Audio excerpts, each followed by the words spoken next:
me something up.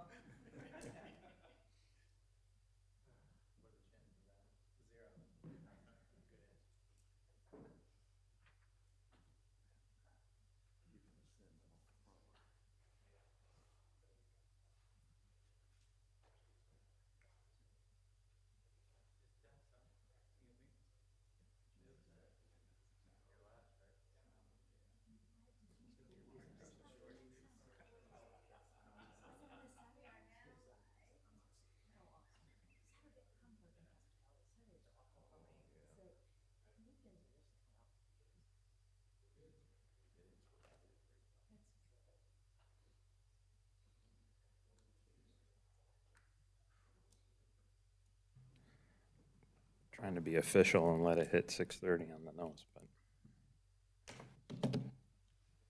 but I'm ready. All right, here we go. All right, let's call tonight's meeting to order. Trina Loomis, currently not with us at this meeting. We have the 8 others, though, so we are good to go. Our first order of business, we're going to consider approval of the August 22nd, 2023 regular meeting minutes. I'll make a motion to approve the minutes from the planning board meeting, August 22nd, 2023. Second. All right, I got a motion, I got a second. Any discussion on the minutes?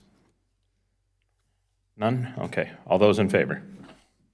Any opposed? Okay, that carries unanimously. I officially abstained because I wasn't here. Okay, but, all I right, under- let's I under- acknowledge it this That's all. way. That's all.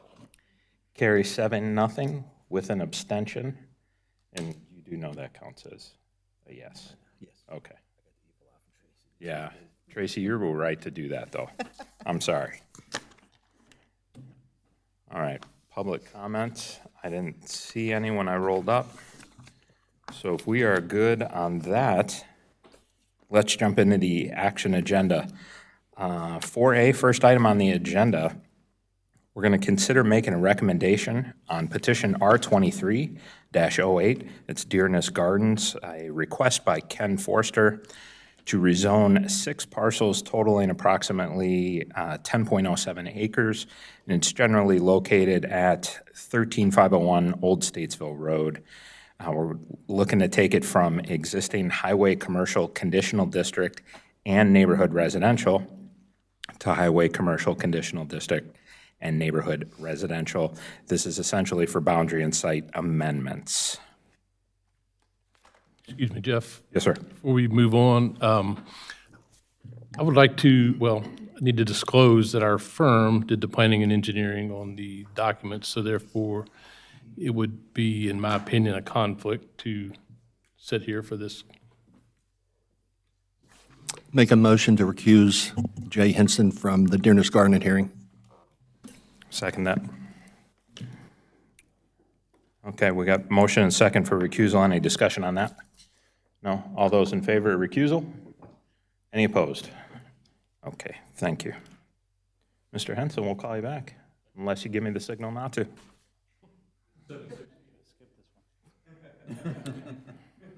Mr. James, your turn, sir. Fire away. Good evening. Thanks for being here. So R2308, Dearness Gardens conditional rezoning. So essentially, this rezoning is sort of a land zoning swap.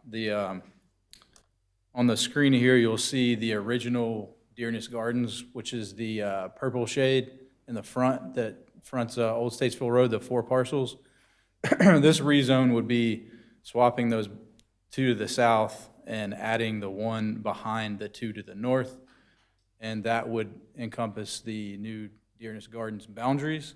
The 2 to the south would go neighborhood residential. The 3 to the north would be recombined and go to highway commercial conditional district, which was the same zoning as the original Dearness Gardens back in '93.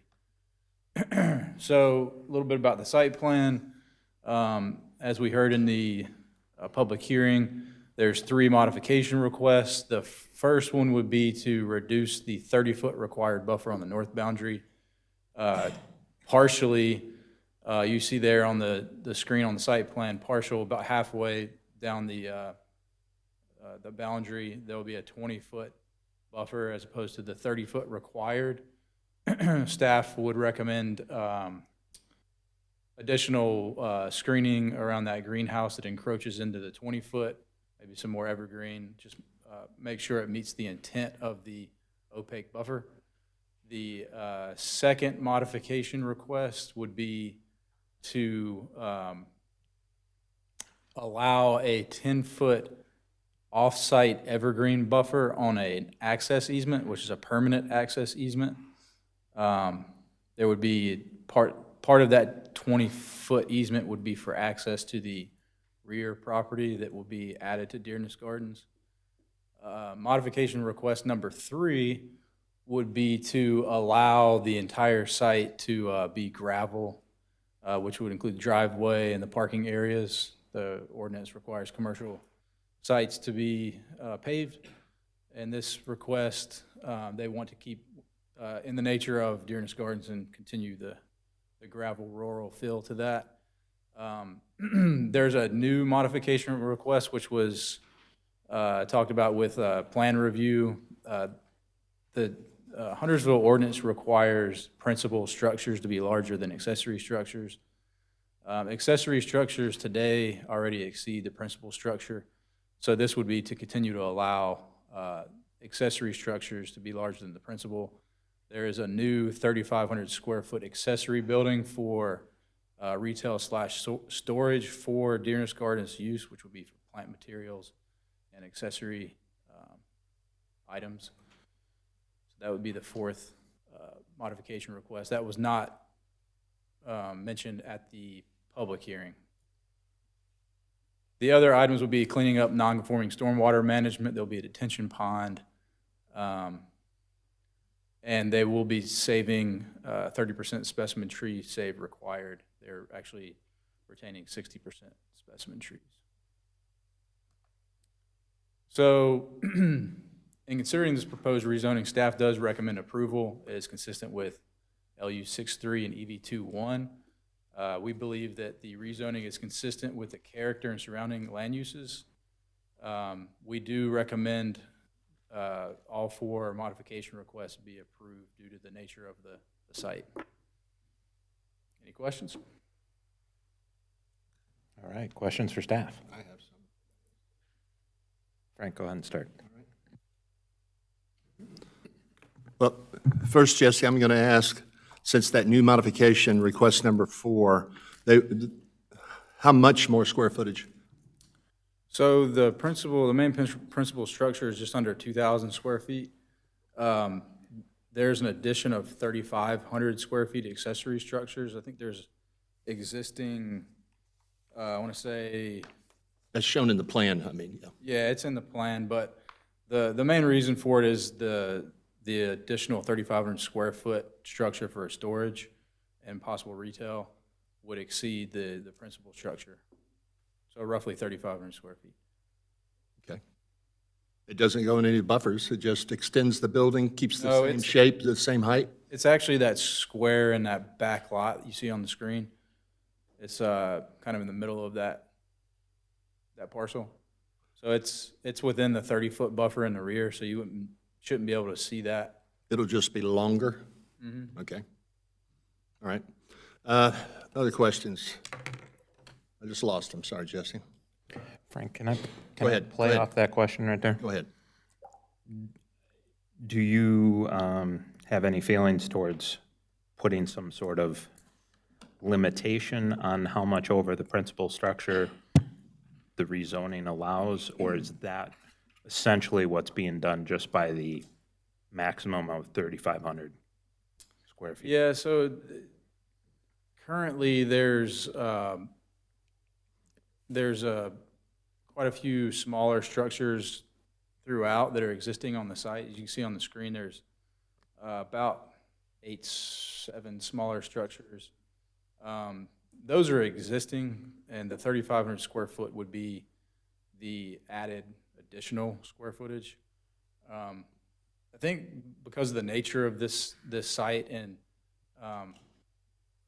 it's kind of a rural feel. There's gravel for parking, an additional storage area in the back. I don't think it would take away from the intent of the ordinance. Okay, thank you. Did you want to go back, Frank? Let Scott ask. I can come back.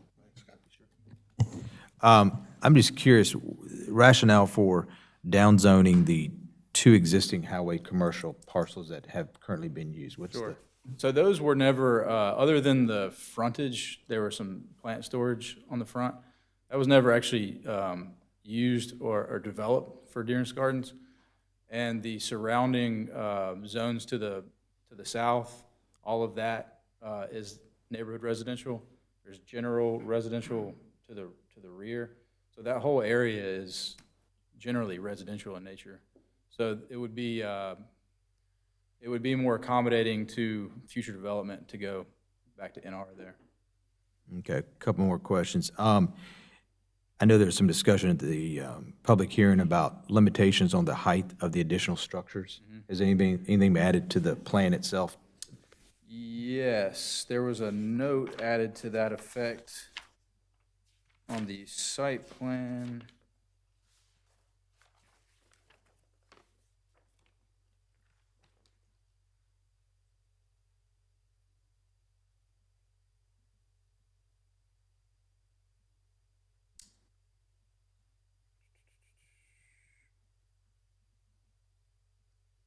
Primary building, 36 feet height, accessory building, 1 story. So a 1-story storage shed would clearly be under that 36. And staff is comfortable that's restrictive enough? Okay. 2 questions on the different buffers. On the north side, talking about the north side, and looking at an aerial of it, it looks like that, whether it be the applicants, employees, or customers, whatever, that they currently probably trespass on the adjoining property owner. I understand now that there will be a, if approved, a 20-foot buffer, but how can we make sure that that doesn't continue, if that is what is happening today? So you're saying currently users of Dearness Gardens are, I will tell you, I've not physically been on site, just looking at an aerial where you can kind of see where, I'm not making a big issue out of it, I'm just saying, like, if currently that the use of Dearness Gardens spills over onto the adjoining property owner, let's take this as an opportunity to rectify that. And, you know, if it's just trees, over time, those trees may die off, you know, is it better to have some sort of fence or something? I'm trying to protect the adjoining property owner, who I think did speak up, didn't have an issue with it, but let's just make sure we're addressing it. yeah, I understand. I think the spillover was into the actual buffer, not into the property. But what we will ask for in the construction plans is that any gap in the buffer either meet or exceed the requirements of the buffer. So essentially, you've got a 30-foot buffer in the rear, 20-foot on the front. We would like that 20-foot buffer to accomplish the same as the 30-foot with the opaque screen. So we'll look at that really carefully during the site plan review of the construction plans to make Okay. Again, I just want to make sure we're protecting the adjoining property owner. Talking about buffers on the south side, so I understand one of the modifications is to allow there to be a buffer in the existing easement. Is it legal to, have we looked into the language of that easement? I'm thinking again, if I'm the parcel in the back that enjoys that easement today, is that easement wide enough to accommodate ingress, egress, and also a buffer? Yeah, the access, the 10-foot portion of that actually goes into Dearness Gardens property as well, so they only need a portion of it for access. And what we've requested through site review with, if we're not gonna get a 30-foot required buffer, we wanted at least a 10-foot evergreen. It took some going back and forth to agree on a 10-foot off-site buffer, but we would like a landscape easement placed on that easement as well. I guess I want to make sure the applicant doesn't get in a situation where he gets a plan approved and then legally he can't go put in 10-foot landscape buffer into an easement that's already granted. I don't believe that's a legal issue. Counsel? I haven't seen either easement. I think I understand your point where, so you're saying there is an access easement currently and the buffer might go into the access easement? Yeah, so currently there's a 20-foot access easement, and that allows access to the back of the property. So this would be not only an access easement, which would be permanent and continue, but adding a landscape easement within that so they can plant on it. But they would still be able to access the property through it? I mean, yeah, as long as they can still access it, then I don't think there should be any. Again, just bringing it up also for the applicant to make sure that he doesn't get a plan that he can't build to because that easement says you can't come in here now, take 10 feet of it and put a landscape on it. That's more my, just bringing it up. Yep. Well, there's easement 1 and easement 2. Each are 10 feet.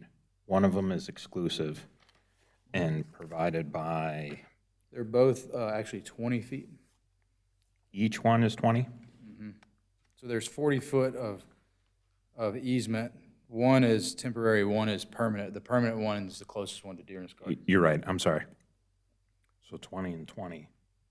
But I think they're only And- talking about getting into this first 20.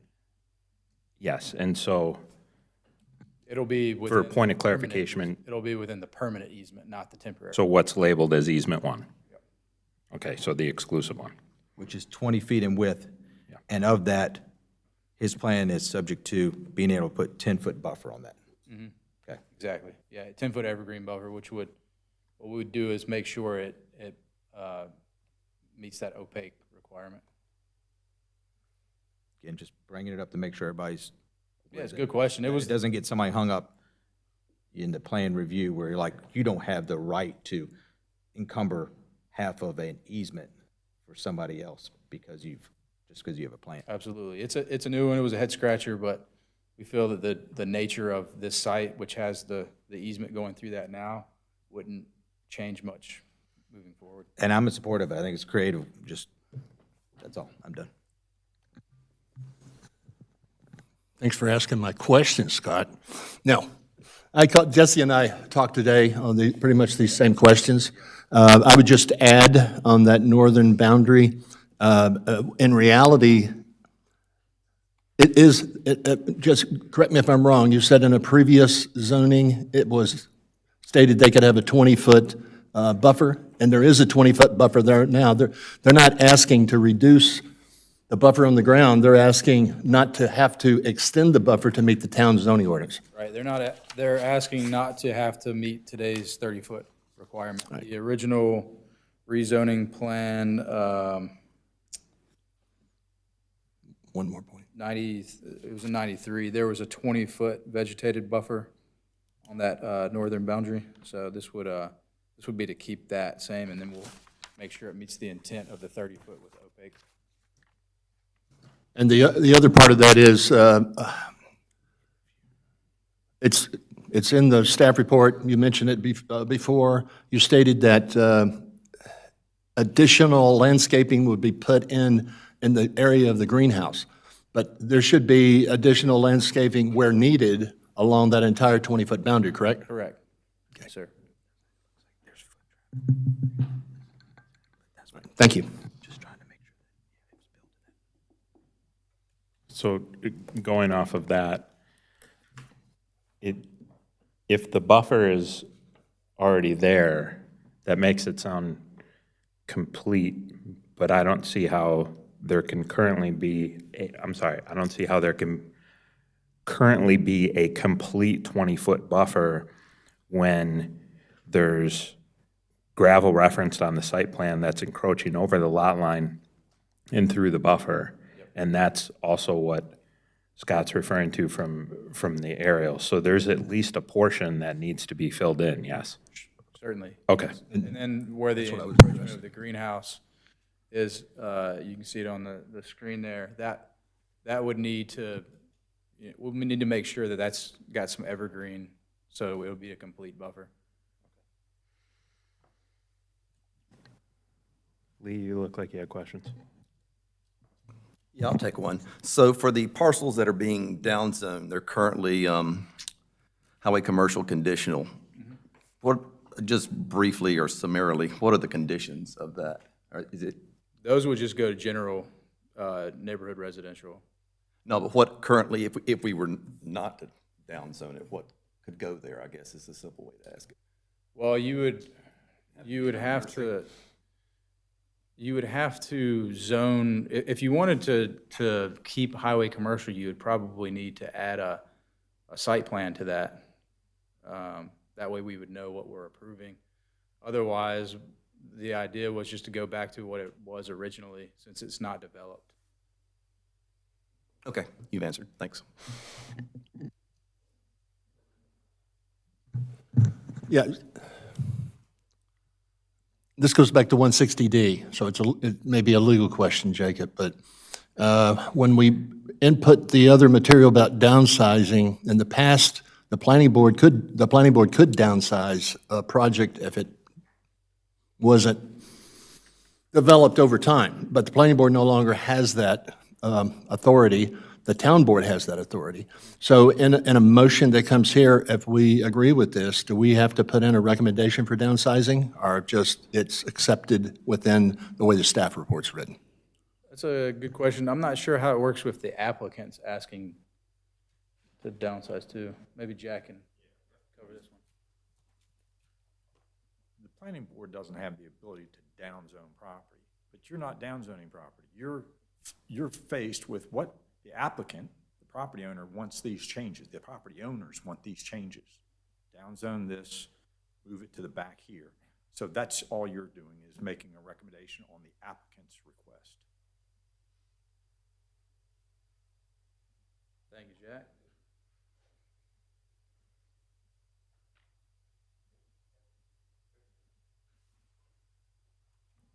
All right.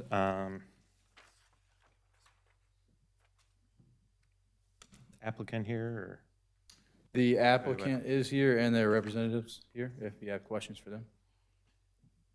And if they want to correct me on anything I've said wrong also, but I don't think I did. I do have a couple questions, if it's all right. If maybe we can have the applicant come up. Name and address for the public record, and then we'll go ahead and get started. I appreciate it.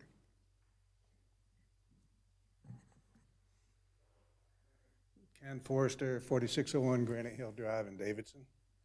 Thanks, sir. On page 4 of the site plan, I noticed that there's 2 small ponds that would be along the northern border and where we're discussing the 20-foot buffer and the modification for that.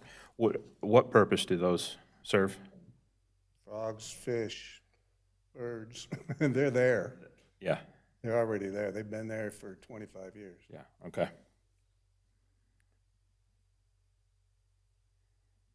And then as far as the modification request that's in front of us, so in terms of modification 1 and filling in where need be to at least get that 20-foot buffer, where it's complete and meet the intent, do you have any issue with that one? No, it's 20 foot, and when I bought the property, which was only less than a year ago, it was only October 30th, I think we closed on it, a bunch of the property already was on the buffer. So I bought that back lot and that 20-foot flagpole that goes up the north side to shift that buffer from where it was on the original CD to that. Mm-hmm. So that would eliminate where we were impinging on the buffer on the original plan. That's the way the original owner built it. And he was not, for whatever reason, he built and put some stuff on, if you can see those 2 greenhouses there on the buffer, the original buffer. Yeah. And I guess nobody held him to task, and he didn't know it, or he didn't care. But when I bought it, and we knew it was on there, the best way to go was to buy this back lot, get that flagpole, and make that flagpole the new 20-foot buffer instead of the 20-foot buffer we were impinging on. Okay. Let's see. And regarding the second modification request, where we were talking about the landscape easement within easement 1, the exclusive one, is that going to be doable? Yes, I look at this kind kind of an interesting way. Let's say I have a business here and there's a business over here. And the people that own this business decide to change it so they're no longer a business, which is what's happening. The only way I could get them to agree to do this was to downzone it to neighborhood residential. And you guys, the planning department said, I've got to get them to sign on, otherwise I can't rezone it, because it's conditional, and they were part of the conditional. So I had to downzone it. But either way, let's say there's a business over here, and he shuts down and decides he wants to build houses on it, and I'm a business over here, and all of a sudden I'm forced to put a buffer in. And I said, well, why am I forced to put a buffer in when it was a business here, a business there, and all of a sudden, this is no longer a business? So that's why we come up with this alternative, which is a little bit easier to live with than just putting a 30-foot buffer in over there. Right. Because if it stayed a business, no buffer required. And it's not my choosing that he doesn't stay a business. It was, the planning department said I had to get them involved in the rezoning and get them off of the conditional district. Gotcha. That's why we come up with this alternative Okay. of the southern buffer.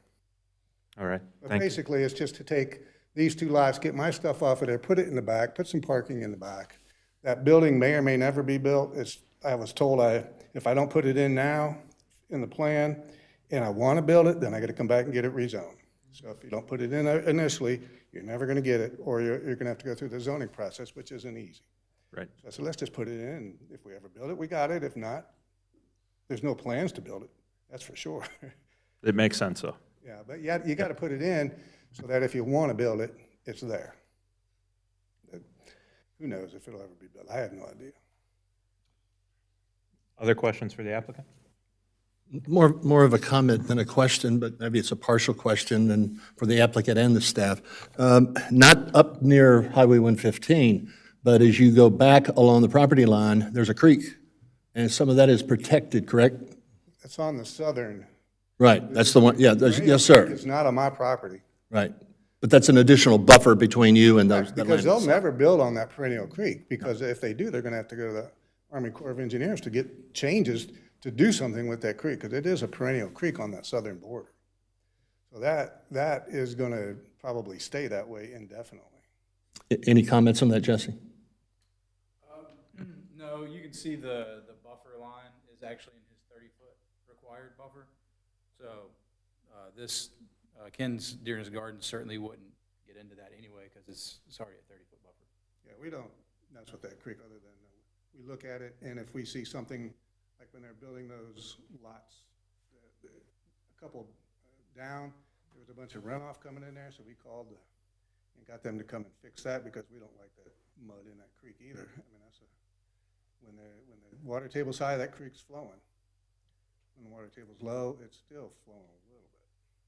And what we'll do is, when the construction plans come in, we'll require the plat to show that 30-foot buffer is recorded, so it'll continue to stay that way.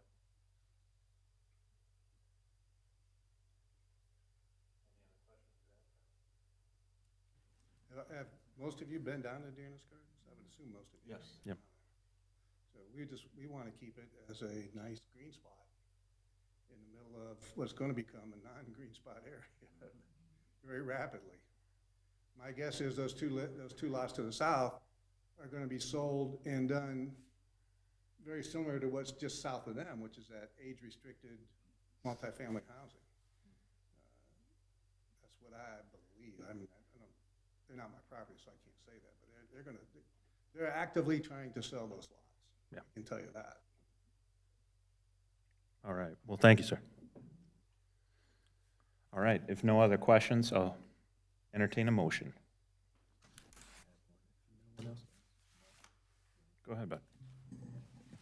In considering the proposed rezoning petition R2308 Dearness Gardens, the planning board recommends approval. The proposed plan is consistent with the Huntersville 2040 Communities Plan, specifically policies LU 6.3, EV 2.1, EV 2.2, and EV 2.3. The proposed plan is consistent with the current land use and character of the surrounding properties. The planning board recommended approval is subject to the following conditions. Modification request 1 for the northern boundary to be reduced to 20 feet versus the required 30 feet.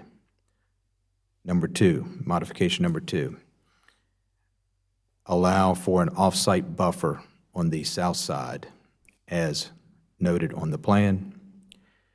Modification number 3, allow existing and proposed commercial driveway and parking areas to remain in gravel form. 4, allow for, can you put up that number 4? Yep. Yeah. Allow more accessory square footage than principal structure square footage is currently allowed. And number 5, all other minor staff comments addressed. It is reasonable and in the public interest to approve the rezoning plan because the rezoning is consistent with the envisioned use and development pattern set forth in the 2040 community plan. This rezoning allows the town of Huntersville to support an existing small business that was first established on the current site in 1995 and further supports policy EV 2.1, quote, promote and encourage local businesses, particularly small businesses.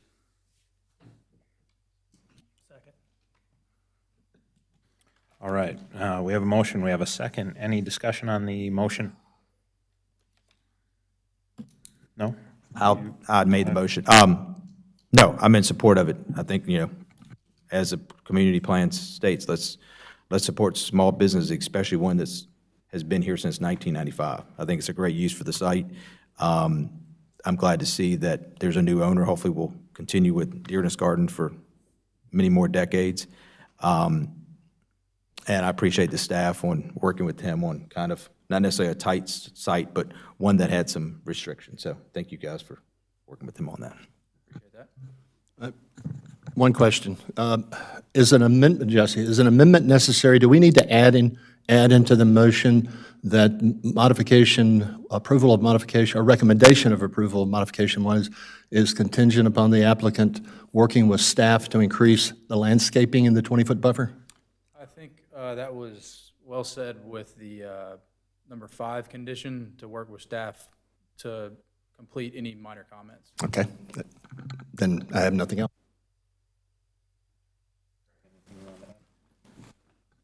Not really. I mean, I agree with I'm comfortable with the modification request in the sense that it was already existing property and structure that's been there for years, and I think there's been a reasonable approach to try to accommodate their requests.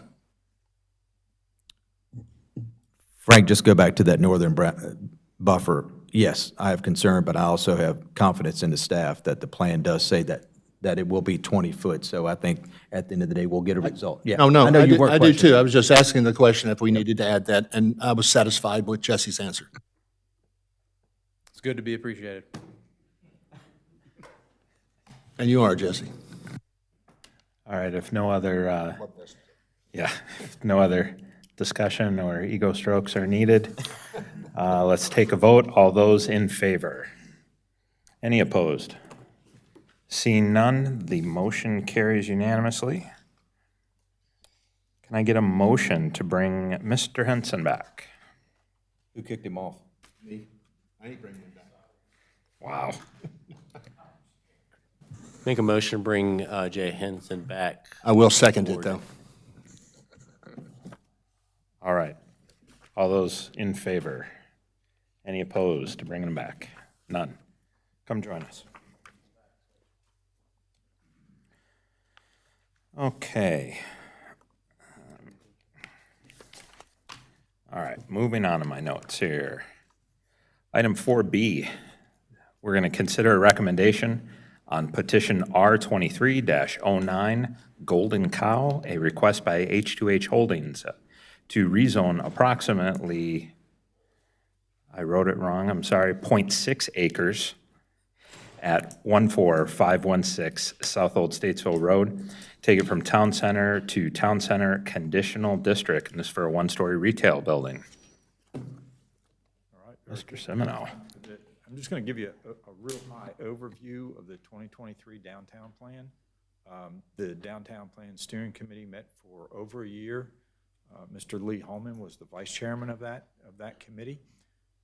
And the things that were highlighted, they want an action-oriented plan. The organizing principles, the car is the guest, so the pedestrian is the key.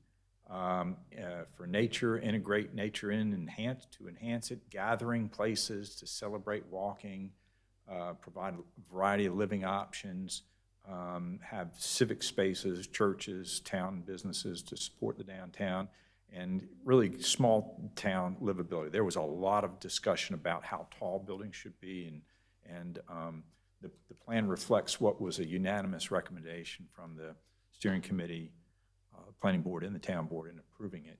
This shows the overall downtown master plan, although the town board and the steering committee focused on the quarter mile, which is the circle right in the downtown area, but you had to kind of take a look outside and see how all the pieces fit. The huge conflict that we have is NC 115 and Gilead Road. So these are state roads, and DOT's mission is to move traffic, and that's at complete opposite ends of a walkable downtown. So when the 2005 plan was done, instead of having NC 115 as a 4-lane divided roadway right through the town back in 2005 said, well, we should upgrade Main Street so that we have a couple options and keep the roads smaller, so you have multiple options. And obviously, almost 20 years later, we're seeing that. So it takes a while. The 2023 plan does not recommend widening Gilead Road, but the potential is for a new road that is going east-west that was just that yellow dotted line that was there. Will that ever get built? Who knows? But that's just, again, the town trying to say, do alternatives to 4-lane divided roadways in your downtown. So this is your quarter-mile core area that was studied. This is the block that we are looking at. Here is a blow-up of that block. And so some key things. There's the site. And so what you're seeing here is those numbers 2-3 and 3-4. That's the building height range, anywhere from 2 to 3 stories or 3 to 4 stories. What you see in red is what are active frontages. So that's where you have commercial downstairs with windows and retail and active street front. The other thing that's a little bit different from the 05 plan is that they recognize that these older homes that are adjacent to it and behind this property are important homes that ought to be protected. The other plan talked about possibly just redeveloping it. So this plan talked about trying to blend in with those areas. So as a part of the plan, there was a conceptual vision plan. So the consultants just took the last plan we saw a step further and just started showing buildings and kind of parking layout. And that's what this does here. So there again is the site. And so I just want to highlight some things that are happening in that block. Number 6 is the old library, and that is recommended for possibly a arts and cultural building. Number 7, which covers this building and also at the corner of Huntersville Concord and 115, a mixed-use building, pending redevelopment, phasing in or collaboration between existing property owners, and that's key. I mean, in this particular instance, we're talking about one lot. It would have been great if there could be multiple lots and you had lots of options, but here we're just talking about one lot. Number 8, which is over there where the kind of the one-story rental houses are, again, a potential half-block mixed-use building. 9 and 10, so 10 goes right through the middle of this block, and then number 9 is Maxwell Avenue.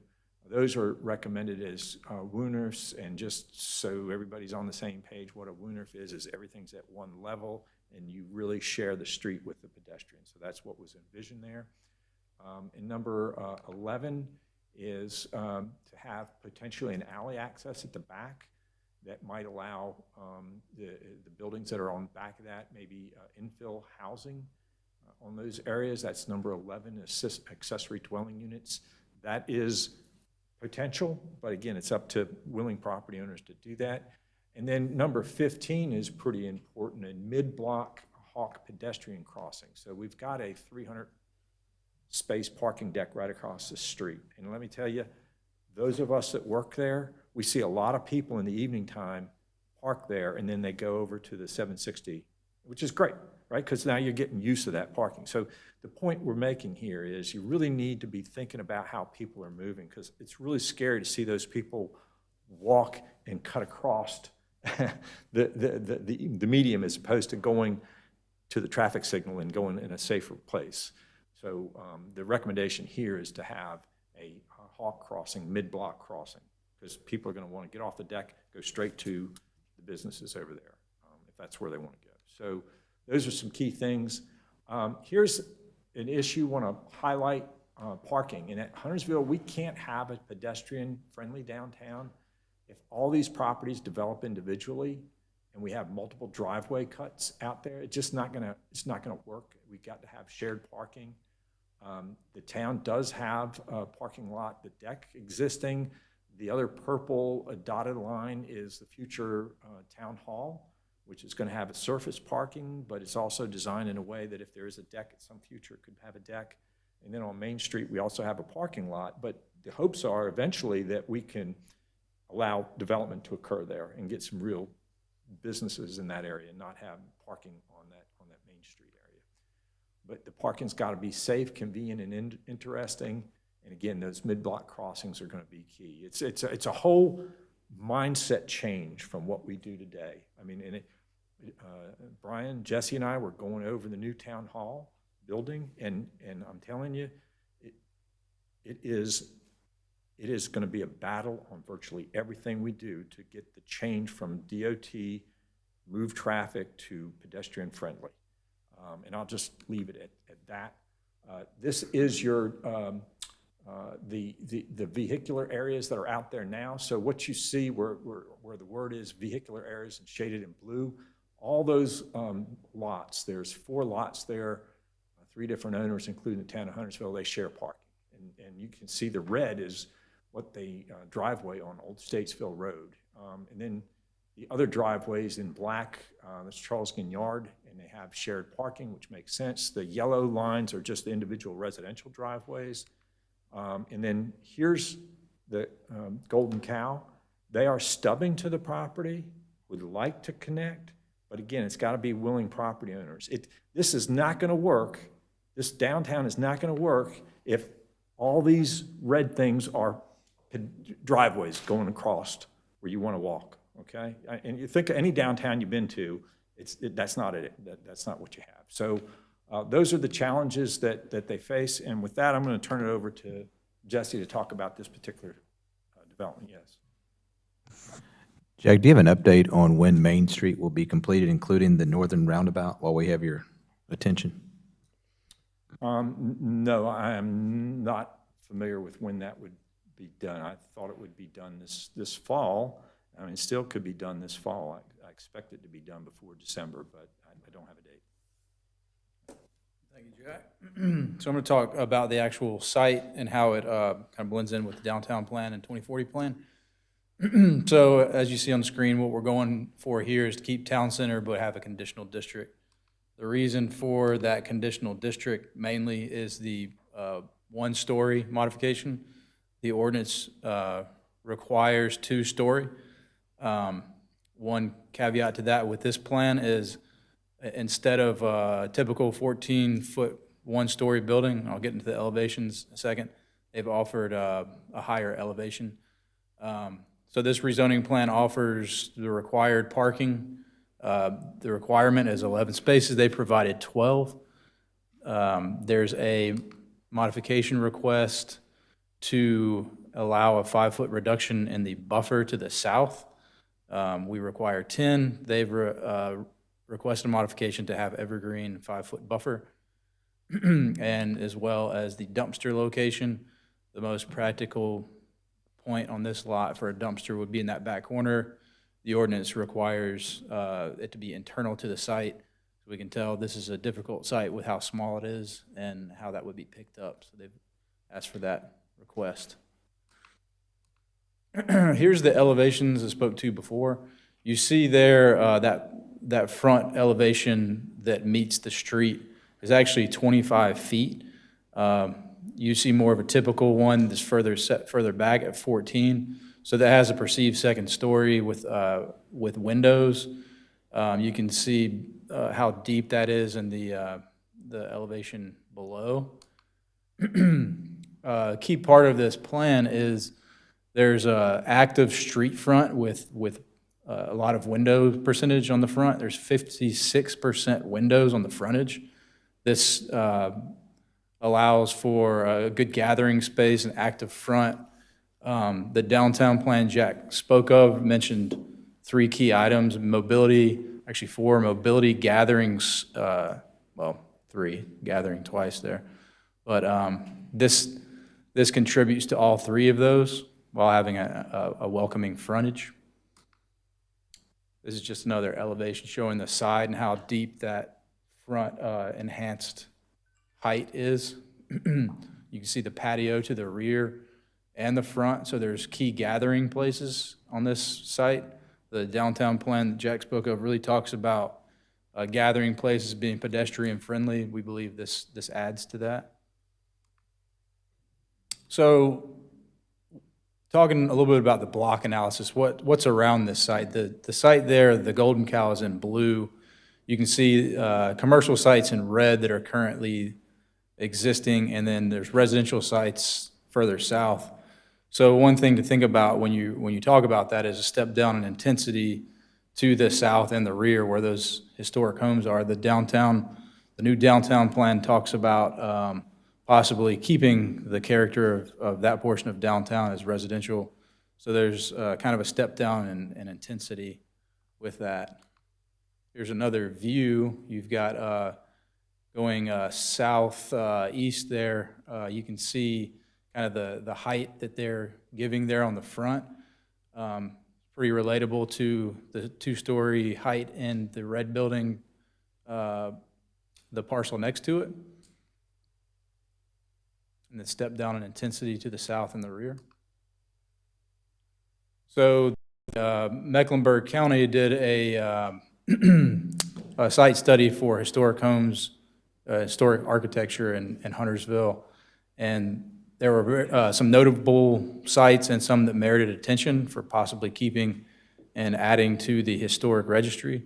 And you can see that they all surround this property. So they're showing they're proposing a site that has that step down in intensity to those architecturally sensitive homes and uses. Here's another view of that looking from the south-north. You can see that step down in intensity. So one of the key items we should talk about here is small lot development challenges in downtown. Jack showed some slides about driveways and how they can, for lack of better terms, displace pedestrians in a way. You've got a segmented requirement for on-site parking, which would create a driveway for each lot. So Golden Cow has proposed a site that meets the requirement of the driveway and parking. But we wanted to talk a little bit more about the difficulties in developing these small sites. Part of that is when you have that driveway, what we would like to see downtown is a tree canopy, a street canopy. When you've got a driveway every parcel, you've got to stay out of the sight distance. So we've had to move a tree all the way to the northern boundary to stay out of that sight distance. So we'll lose street trees that way. You've got additional setbacks for parking. And then again, that 26-foot wide parking lot takes away from street frontage for possible building, maximization of the building on the front. The downtown plan encourages incremental small-scale infill development congruent with existing land ownership and parcel geometrics. It also the 2040 plan calls for attractive businesses downtown. They encourage new business that help downtown meet the 10-10-10 goal of having 10 places that serve food, non-chain non-thrift stores, and 10 businesses open after 6 PM, which is what this proposal would do.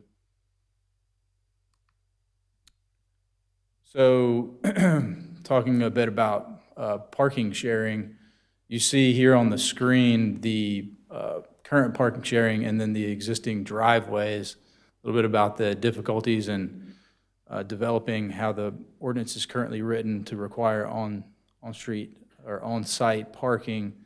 This kind of gives a depiction of what we currently have on that block for parking sharing. There to the north, there is parking sharing with the town and the southern parcel there that is adjacent to this subject parcel. They have shown a street stub to that parcel in hopes that one day when that redevelops, or if the landowner allows an easement, to possibly have a driveway connection there.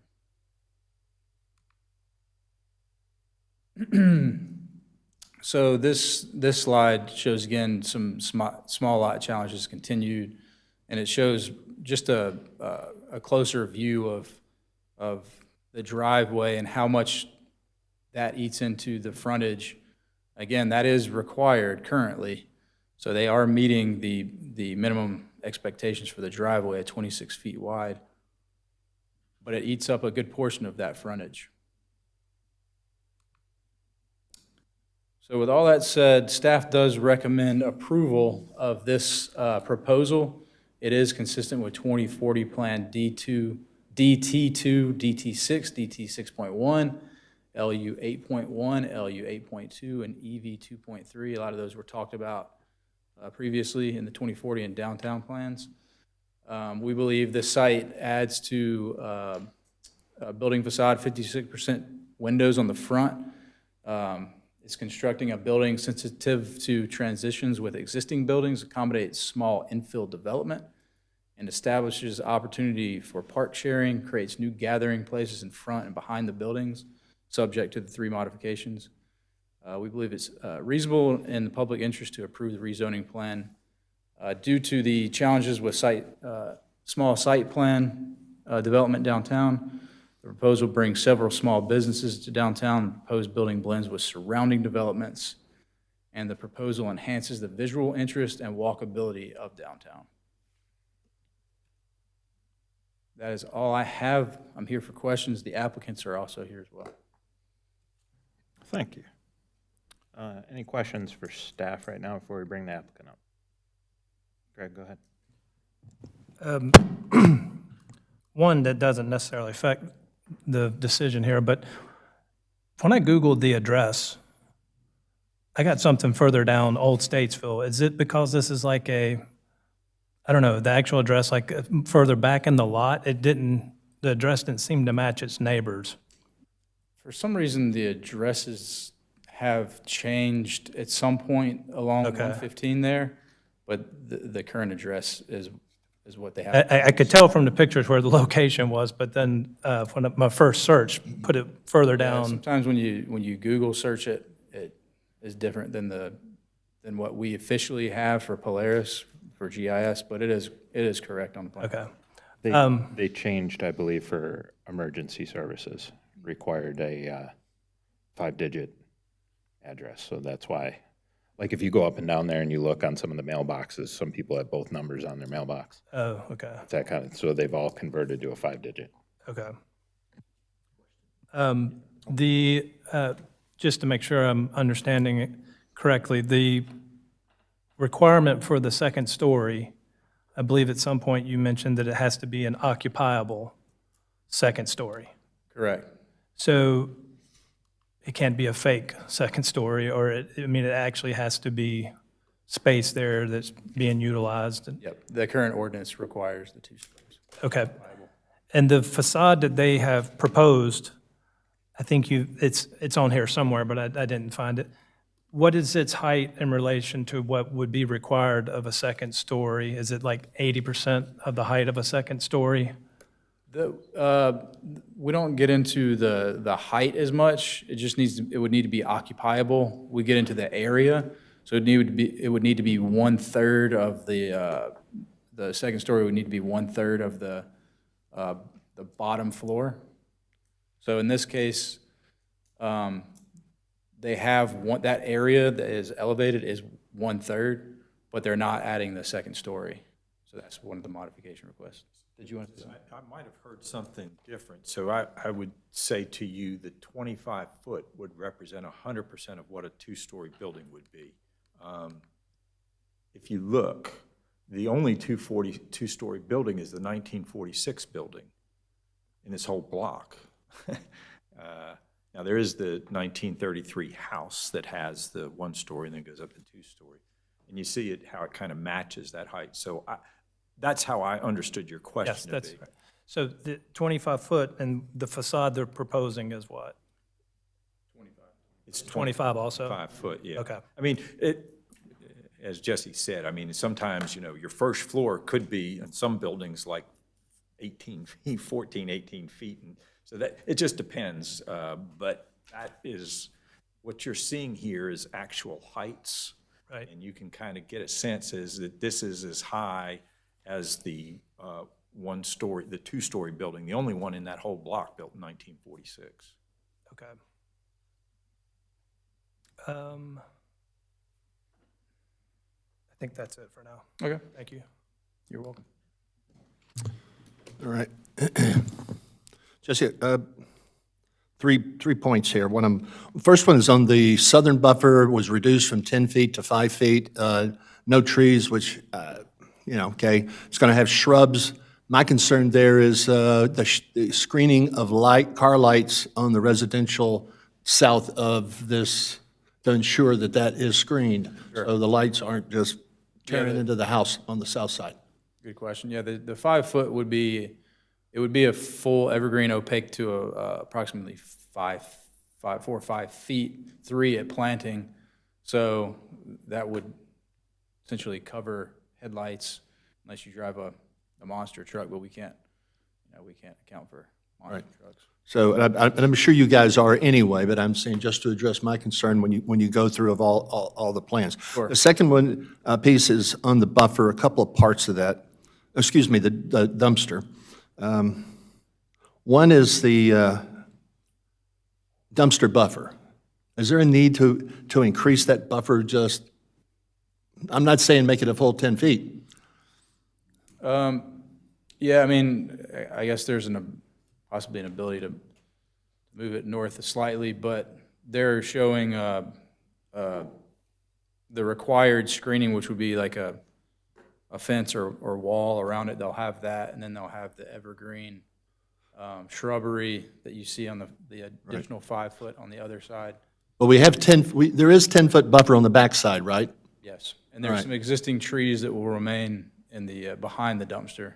I would like to see that buffer on the south side increased a little bit at the dumpster. Okay. I mean, I understand. I mean, if you say 2.5 feet doesn't mean a lot, then make the buffer 2.5 feet. But I think 7.5 feet is better than 5 feet.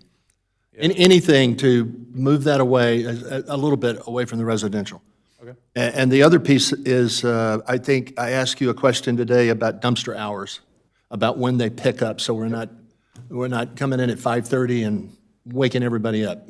Sure. So the current ordinance calls for developments 500 feet in proximity to a residential site, that the pickup times would be 7 a.m. to 8 p.m. Monday through Saturday, and 12 p.m. to 8 p.m. on Sunday.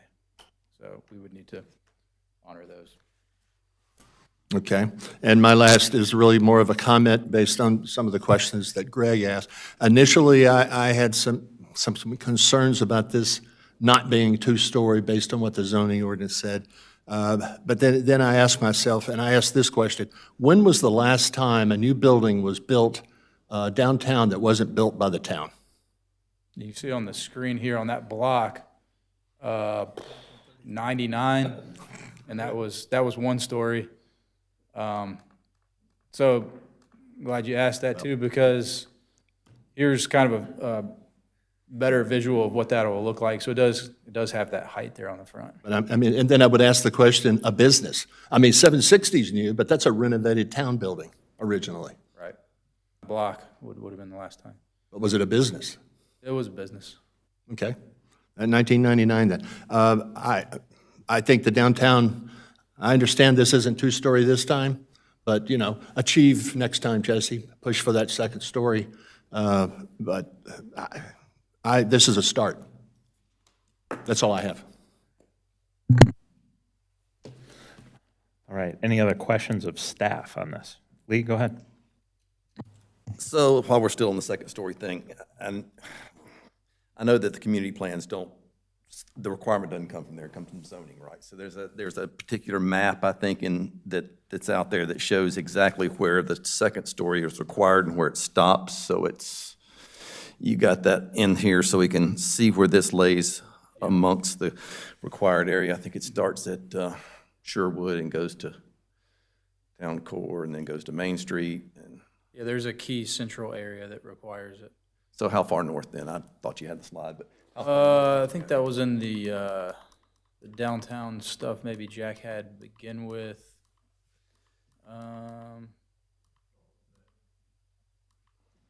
sorry I sent you back so far. It's got, as the activity center, I think is what it was called.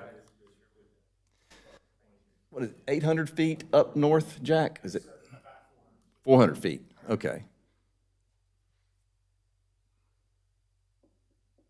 And then this site is how many feet south of the traffic light? Just, Didn't do that. it's probably about 400 too, I would guess. Say 1,000, yeah. Okay, all right. So we're not too far out of bounds, I guess was my point Right. there. Okay. One thing that we appreciated about this was in the slides that showed the existing buildings. One thing we appreciated was the sensitivity to those existing single-family historic homes and how that mass kind of blends down on those two back edges. While Yes. still keeping height on the front, closest to the commercial. Yeah, I like this slide. It puts everything in perspective here as far as one story, two story, so. Yep. All right. Okay, I'm good. Thank you. More questions of staff? Jesse, this might be for you. If not, it's about time for the applicant to come up anyway. One thing that I noticed, on the TIA determination application, the total building gross that was submitted by the applicant's project manager read as 5,400 square feet. And then I did see that somewhere else as a note coming from staff. What I also noticed, though, is at the bottom of that same TIA determination, in a section labeled as town use only, it had it as a total of 7,450 square feet. And then on page 4 of the rezoning plan, under development standards, it totaled 7,460 square feet. When it adds up like restaurant, ice cream, coffee, that type of thing. Is it possible they counted some outdoor space with the seating that would add to it? Is that what it That's the is? seating area that you would have for a Okay. restaurant. Yeah. I knew I was missing something. I The just heated couldn't square figure it out footage is when I the was- 5,400 square foot, so you have to account for all the seating for a Roger. TIA. Sure, go ahead. I forgot one question. There was some mention of the parking improvements and driveway would be ideal not to have. Does that imply that we've already reached out to neighboring tenants and they're not willing to work together? I believe it was difficult to get them to agree. That could be, when Okay. the applicants come up, they can better address that too. Okay. Come on down.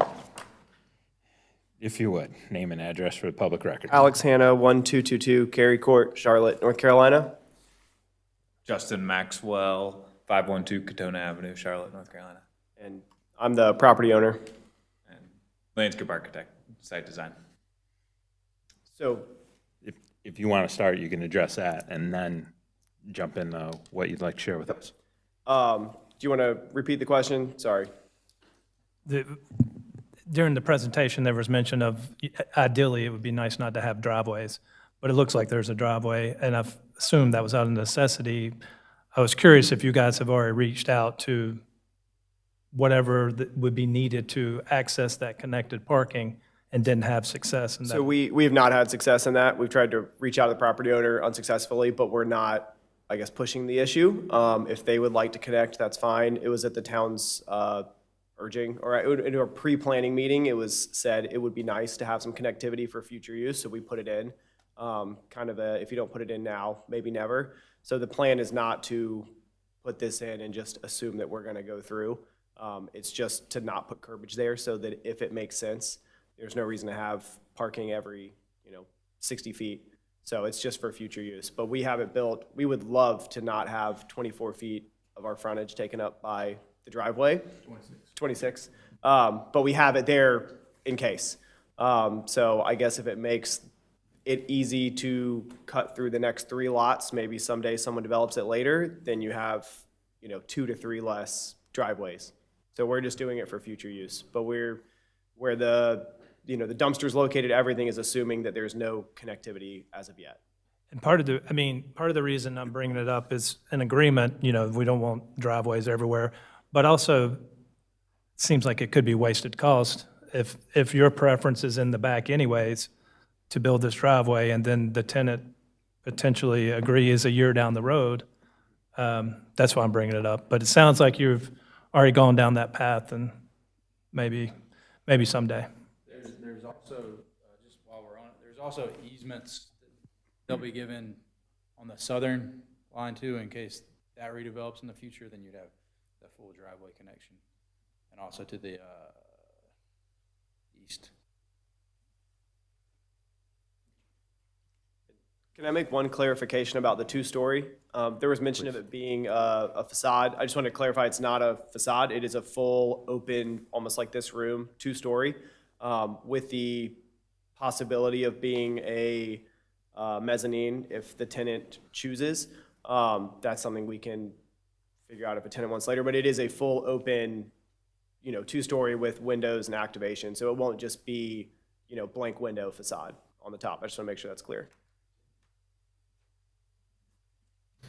And anything else that you'd like to share with us, or would you prefer we just ask a few questions?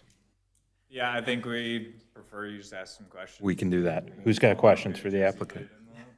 Yeah, Frank, go ahead.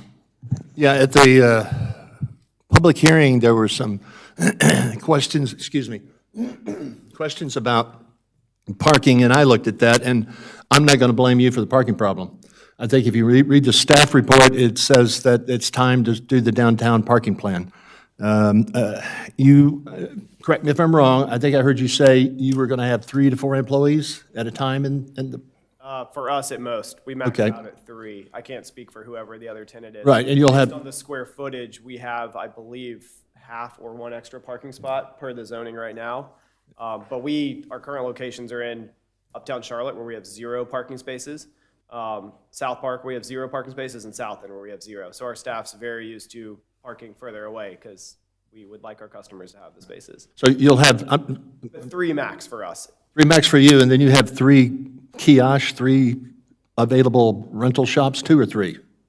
Of the current stores that we already have? Right. Yes, currently we have 3. All right. No. Not There would be at least one other tenant. one other tenant? Right now, it's looking, Okay, yeah, all right, one right. tenant. Make sure that's straight. Yep. And then you're going to have whatever, 1 to 2, that almost fills up. See, that's why I say I don't see this as your issue. That almost half fills up your parking lot. But this problem is not only an issue downtown. I can tell you from living out in the western part, you go to Burkdale, it's the same problem. Got a brand-new facility out there. They come in, they took up all the parking for their employees, and then the other stores, it's a never-ending battle. So that's why I didn't address it other than to make this statement about it.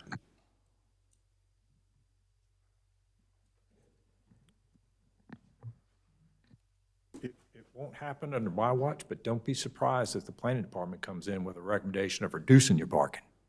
Reducing your parking. In 1996, when Huntersville adopted their code, they were way ahead of the code, way ahead of the curve and they required 1 parking space per 500 square feet, when most other folks will require 1 space for every 250 square feet. And Jay can attest to this. But it's 27 years later. Believe it or not, our commercial parking standards are now more restrictive than the city of Charlotte. And believe it or not, the city of Raleigh has done away with minimum parking across the city. So my point simply is, parking is important, but I would remind us that we have a several hundred deck parking space right across the street, and we will have other public parking available. And that's exactly what you want, because that deck stays vacant unless there's some kind of celebration here.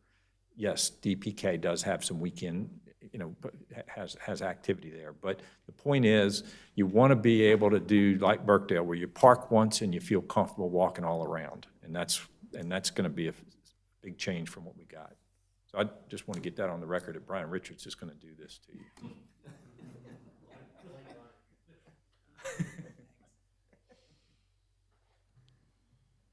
All right, so questions for the applicant? Go for it. So back to the dumpster business, I get, I'm no planner, but if this stub access back here, you don't have approval or don't have the adjacent landowner signed up to open that up, and I'm no dumpster truck driver either, but could you actually move the dumpster pad onto that pad? Okay, sorry.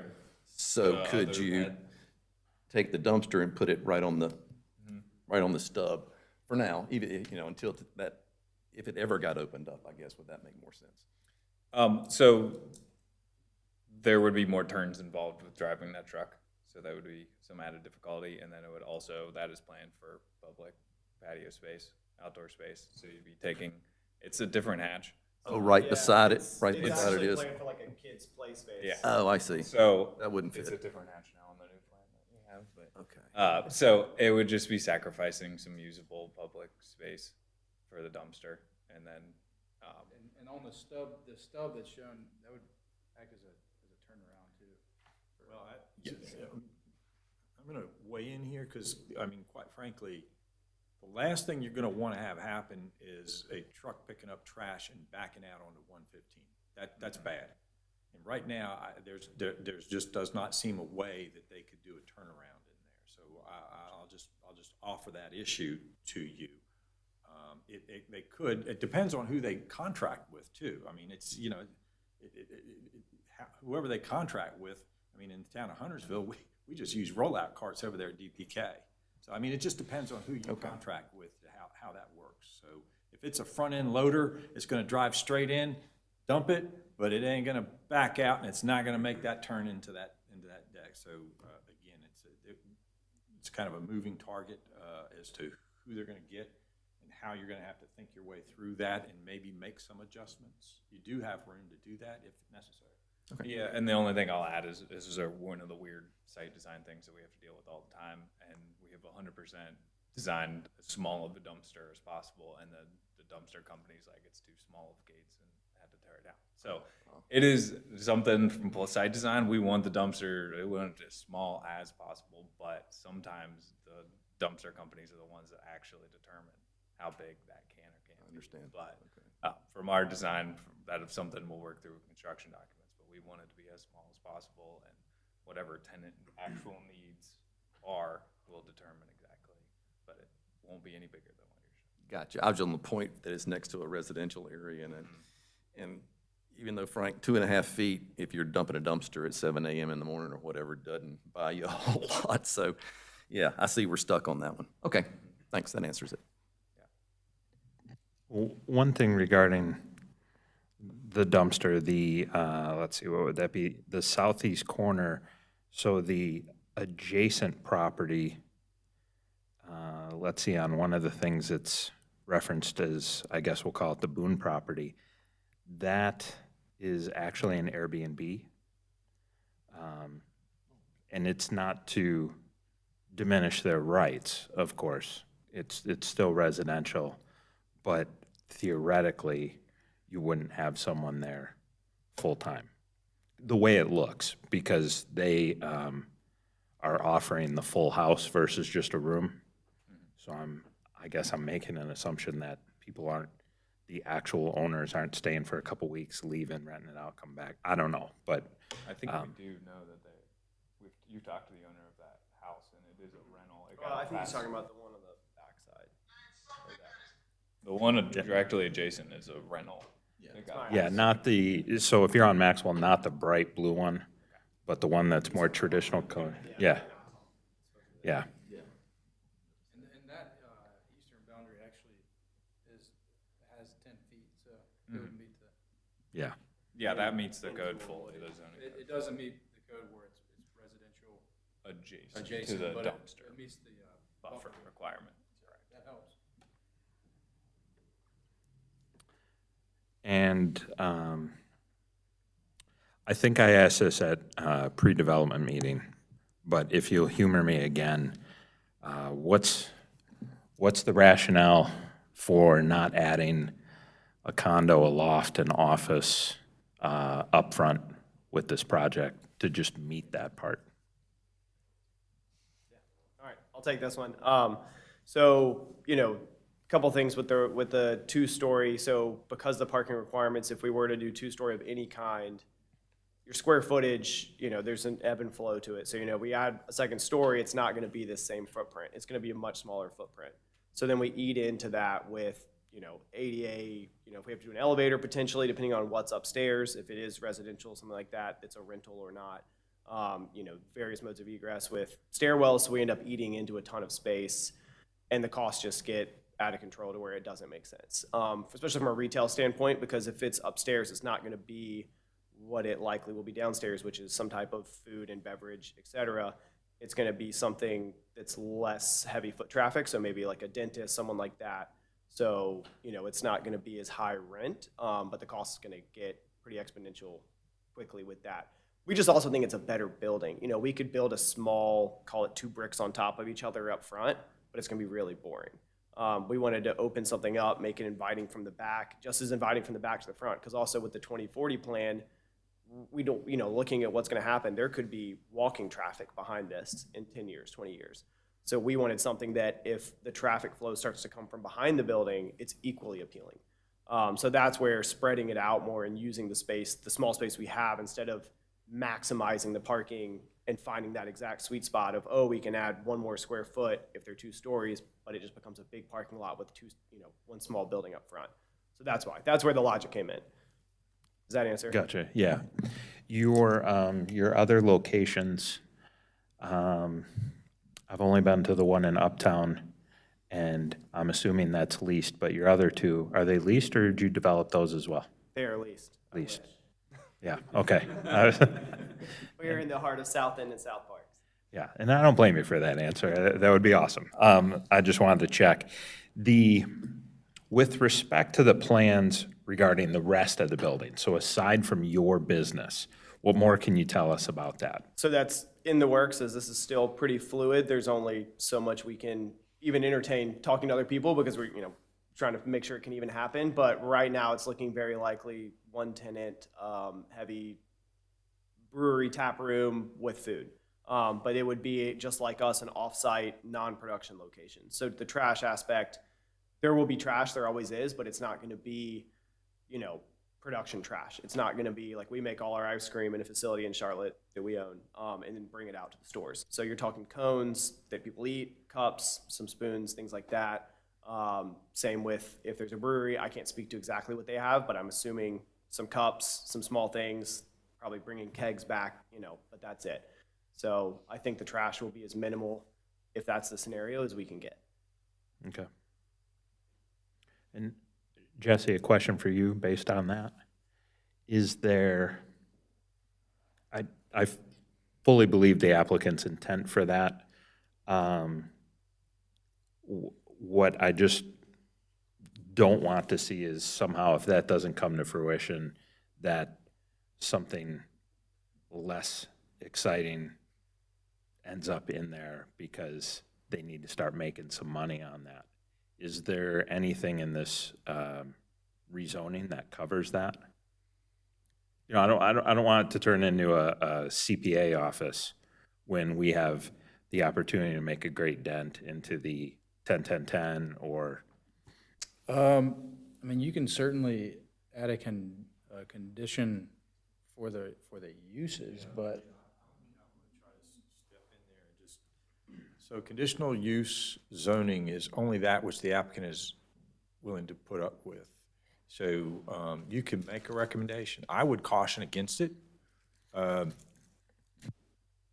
there's an office here, we can't, there's things we control and with some things we can't. An office is a good use that would support some restaurants. So I would just say, you know, our ambition would be something that people would like to go to in the evening time.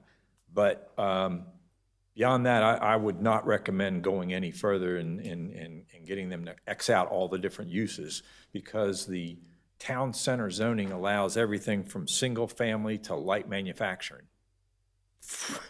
Light manufacturing's brewery. They got one over there, that's right, or jewelry maker or something like that. So the list of uses is just voluminous.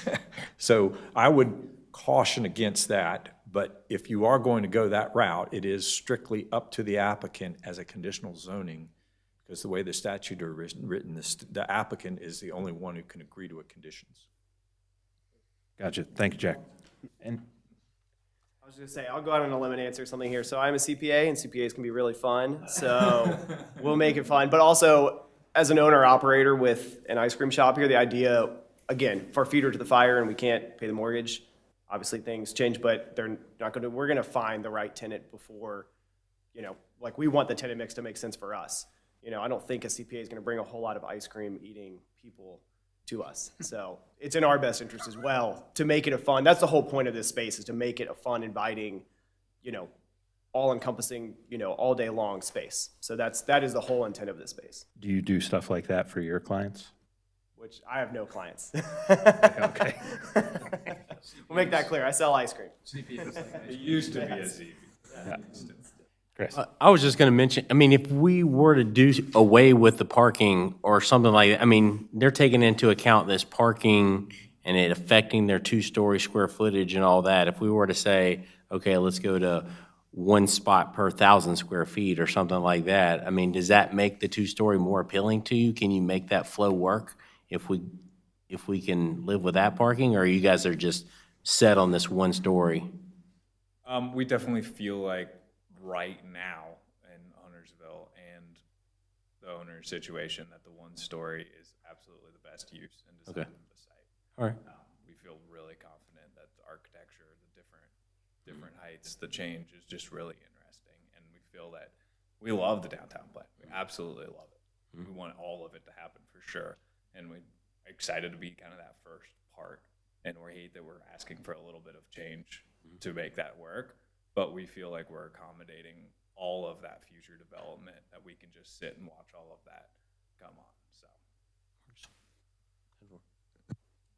Okay.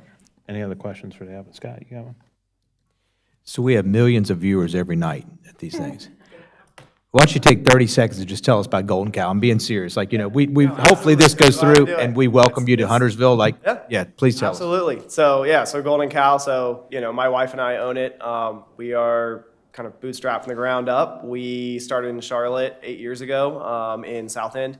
We used to make everything there in basically a shoebox in a 500 square foot space, make all the ice cream, do everything. You know, opened a store in South Park pretty shortly after, about 2 years after, and then have one in Uptown Charlotte. We make everything from scratch, real fruit, real spice. There's no artificial colorings, flavorings, any of that stuff. You know, the idea is I did this to be fun and be creative and not do the normal CPA thing. So that's what we do. We give 1% of our profits back to different local nonprofits every year. We used to do it monthly, now we do it quarterly. And so we've, you know, all kinds of charities. We do, you know, various events all over Charlotte, you know, like in-kind donations, things like that. But the idea is we are truly a mom and pop self-run business.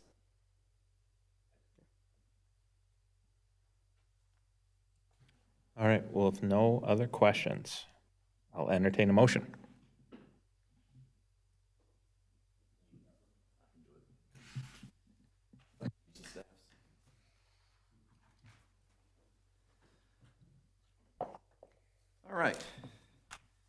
Considering the proposed rezoning petition R2309 Golden Cow, Planning Board recommends approval with the condition that any minor staff comments remain or addressed. The proposal is consistent with the Huntersville 2040 Community Plan, policies DT-2, DT-6, DT-6.1, LU-8.1, LU-8.2, and with the 2022 Downtown Plan organizing principles of mobility, gathering, and soul. While this plan does not propose that second occupiable story, it does offer creative design indicative of a traditional downtown site with an active and welcoming frontage for gathering, with a storefront design offering the height of a two-story building at 25 feet. Conditions for approval are: 1, modification request 1 to allow the one-story proposal. Modification 2, locate the dumpster adjacent to the southern property line with a single-family resident. We recommend that you find the best practical location for this dumpster. And modification number 3, which would be the proposal for a 5-foot parking lot driveway buffer screen within, with evergreen shrubs and no trees.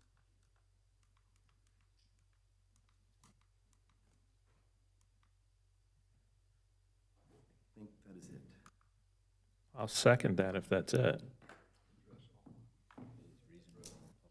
Yeah, that's, actually, we need, no, hold on.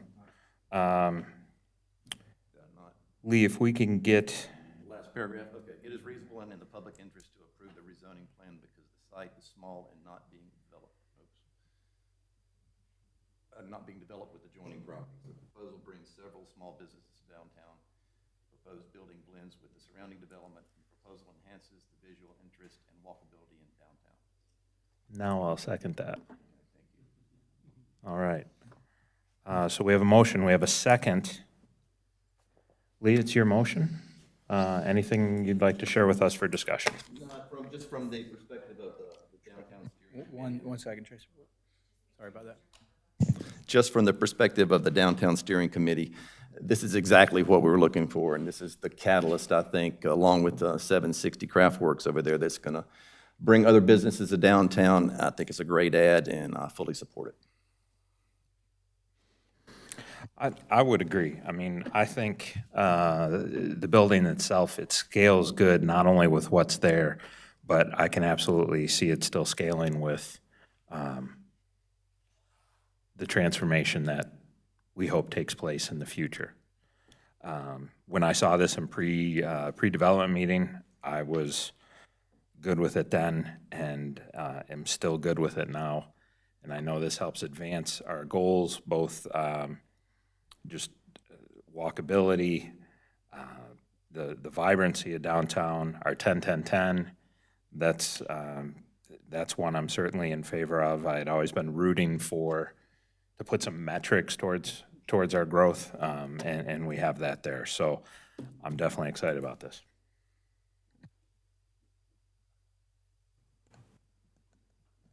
Any other discussion? Yeah, pretty excited about getting a little salted Oreo a little closer to home.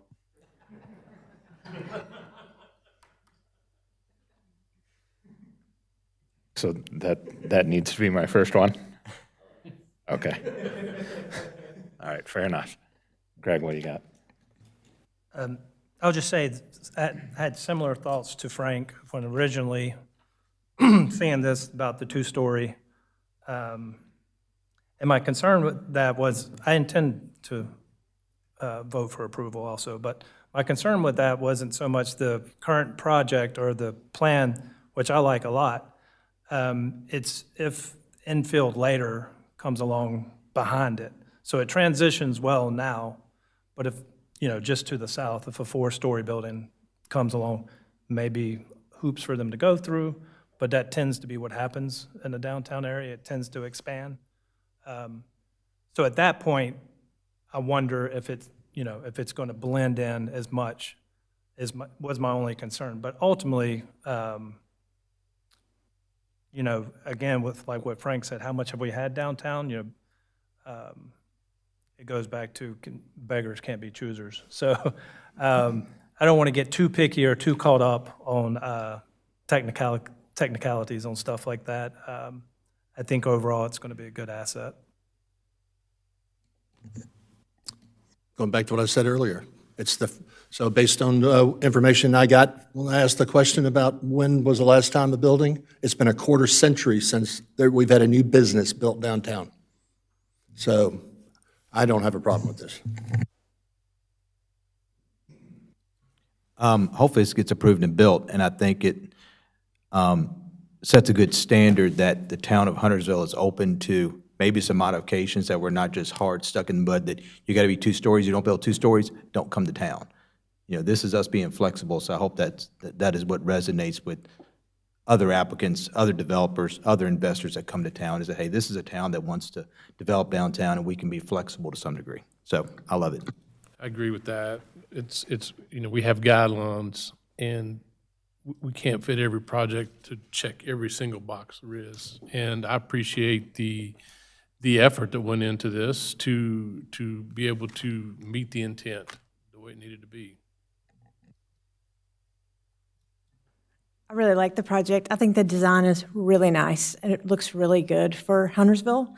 And I do hope that we think about the parking issues, because I don't think every building that is built needs to have parking necessarily, like Chris was saying.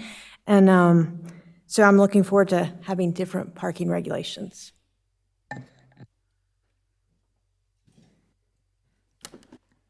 Chris, that was your only input? I love it. I love it. I mean, that's conviction right there. I don't know. I don't know if we should have started with that or anchored with that, but that's very nice. No, he's just like, can I squeeze in, give me some salted Oreo? I would All right, point out to the planning department that there's still a lack of cheeseburgers and donuts downtown, so. Wow. Okay. Homer Simpson. That is next on the list. We'll work on that 10-10-10 after. So we got a motion, we got a second, we've discussed it. We know what flavor we're supposed to try apparently, so let's take a vote. All those in favor? Any opposed? Seeing none, passes unanimously. All right, let's go with 4C. Let's consider making a recommendation on petition TA 23-05. It's a request by the Town of Huntersville Planning Department to amend Article 9.51 of the zoning ordinance to further clarify non-residential outdoor activities allowed within the neighborhood residential zoning district within a quarter mile of the town center zoning district. Jeff, if I could interrupt again, I'm sorry. Yes, sir. I just wanted to disclose that I do own property on 121 Gilead Road. I'm very familiar with this text amendment, and it really does not change my opinion. It doesn't change why we're there or what we do in our business at all. So I just wanted to let everybody know that. I also have an interest in our property in downtown. Won't change my opinion on this issue, but full disclosure. Anybody else that has not disclosed and doesn't have an interest, do any of those people have any questions or issues with what was just disclosed? No? Okay. All right. Mr. Richards, if you would. And before I enter my staff report to the record, I do want to point out to Mr. Gammon, there will be a new donut store opening up near Food Line in the next few weeks. So we're getting closer to downtown, but we're right there. Absolutely. They're building it right. Yeah, there you go. So at this time, I do want to submit the staff report to the record. As Chairman Snide pointed out, this is really a piece of cleanup work, clarification from the staff's perspective. Brief history on this: back in 2005, Text Amendment 0511 introduced the uses of commercial businesses in detached style houses in the neighborhood residential district within a quarter mile of the town center district. That was an outcome of the 2006 downtown plan and some downtown charrettes that occurred. Here's the staff language as it is today. which allows that use. It is a use with conditions. That condition is Article 951, and that's what we're looking to modify today. You could see that in there highlighted, not outlined. All outdoor display of goods shall be located immediately adjacent to the storefront on the front porch during the hours of operation only. Displays of goods shall not block buildings access. Other outdoor display is permitted. We did, post-pandemic, a lot of lifestyles have changed a little bit, so we wanted to make that a little more clear as to what types of things are allowed to occur on that front porch in these types of structures. We did have some interest from various businesses, and they were asking for some clarification on those. And that's that question of the clarification resulted in this text amendment. And as it would read, if approved, it said no other outdoor activity, including outdoor seating, is permitted. So basically, any activity that you have needs to occur on the porch. There would not be any spillover into the front yard. Can't put if you were to have an art store, you couldn't put your art out front. You could not put your retail things out front in the yard. Everything would need to be contained to that front porch. That is pretty much it in a nutshell. Staff is in support of this. The Ordinance Advisory Board recommended approval 6-2 back in July. And I'm here to answer any questions if you have any. All right, thank you, sir. Any questions for staff on this? Who's also the applicant? Oh, did they have a question? So people can't spill out into the yard like Crafty Zone Town Center, so it's different. This is more along, sorry, should have presented the map. I've just got this in my head. These are for really the parcels that are pink, the pink hash tag there, hash outlined with the hash marks. That's where there could occur. So mainly what you would see down Gilead Road, you've got the Charlestown building, there's an insurance agent, there's an HVAC company, there was a daycare at one point in time. No, you would not be allowed to have activities out in those lawns. Crafty Beer Guy, that's Zone Town Center, so yeah, they can go out front. Same thing, 760, Neighborhood Cafe, those are all Zone Town Center, so those are still allowed to have stuff out front. Same thing someone asked earlier at the public hearing about Ranson, the Hunter House or Ranson House.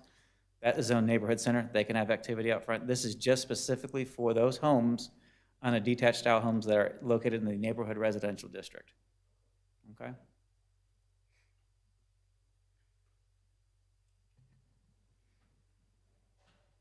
Chris, you good?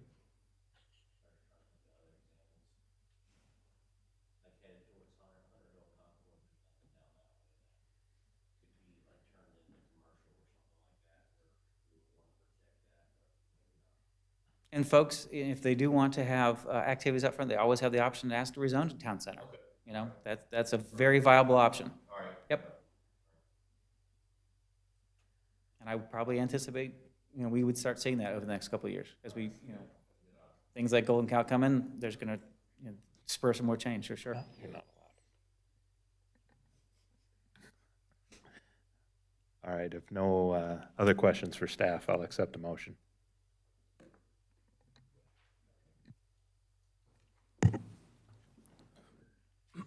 In considering the proposed amendment TA 23-05, the planning board recommends approval based on consistency with EV 2.2 of the Huntersville 2040 Community Plan. It is reasonable in the public interest to amend the zoning ordinance because it will provide further clarification to the language. And I'll second that. All right, we have a motion, we have a second. Any discussion on the motion or the text amendment? No, other than I can't see a reason not to approve it, so. Yeah. Fair enough. If you happen to read the HOAB minutes, all my questions were asked there. I was satisfied at that meeting, unless I had heard something different here that would have changed my mind, and I didn't hear anything here that would change my mind. I'm in favor of this. Okay. If nothing else, all those in favor? Any opposed? Seeing none, that carries unanimously. Thank you. Thank you, Mr. Richards. And that concludes our action agenda. There's no other business listed. So that means I will accept a motion to adjourn. A motion to adjourn. Second. All right, all those in favor of adjournment? Any opposed? Seeing none. What if I want to discuss it? Have a good evening.